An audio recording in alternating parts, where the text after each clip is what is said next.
and knighthood for Sadiq. When 1917, in the full throes of what was then the Great War, anti-German sentiment was running high, and it was a problem for the royal family, and they spent months planning a rebrand before landing on the House of Windsor. How much more British could a royal family be? But reinvention is an opportunity, and the king was no fool. The royal family had to be traditional, yet relevant, a pillar of respectability, yet reaching out, supporting Britain, supporting society. And the modern honours system was invented. Like much British pageantry, it hints at roots in earlier times, of heraldry of knights, orders and virtues. Out of this Reformation arose the modern knightly orders. This wasn't the distant monarchy of the Tsar or the tyranny of the Kaiser. This was the beneficence of British monarchs who respected and loved the British people. Subjects were rewarded for good conduct, and a hierarchy of orders and decorations was created. And the orders of chivalry were expanded. Some of them do go back a very long time. The first investiture was a grand event on a huge scale, and over a century it's become a tradition ingrained in the psyche. There have been challenges. Sometimes honours are refused by the recipient. Sometimes the nominee is refused by the powers that be. Think Nigel Farage. Sometimes honours have to be returned. Sometimes the virtue of them is questioned.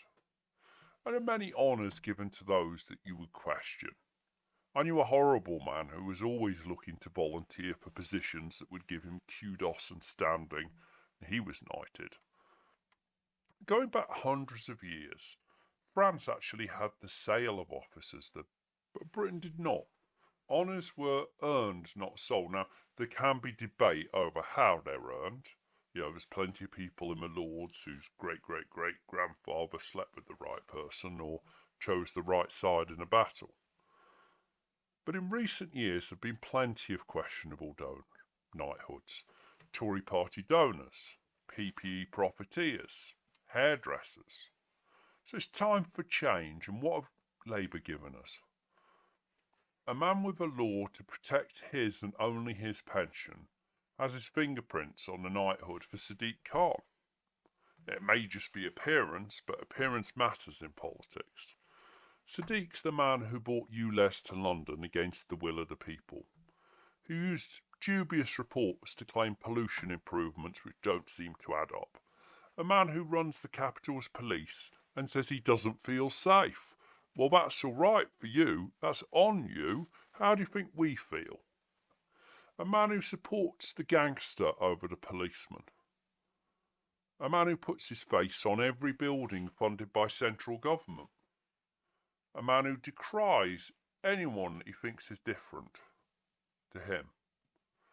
A man who speaks to political opponents like they're vermin.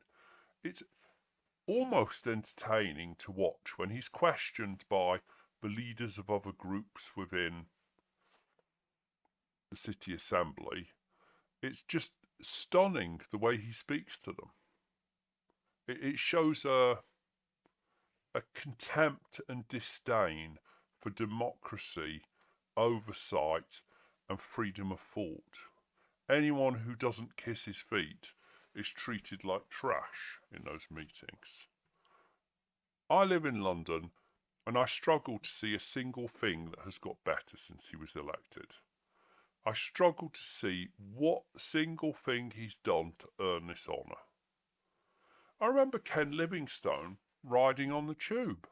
I remember actually myself seeing Boris riding his bike to work, giving a wave to people who called his name. Now maybe there was some theatre to both of these, but they came across as genuine, and they came across as people who lived in the city like everybody else does. Well, Sadiq rides in a convoy of bulletproof, petrol-driven Range Rovers like an American president.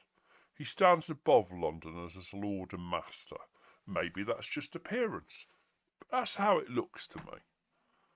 But for those of us who have to live here, it's an insult to knight the sitting mayor when he's contributed so little to the great city of London. It's like knighting an arsonist for services to architecture. What has been achieved? And surely it's after you finish. You don't get knighted for being a headmaster halfway through being a headmaster. They wait until you're finished.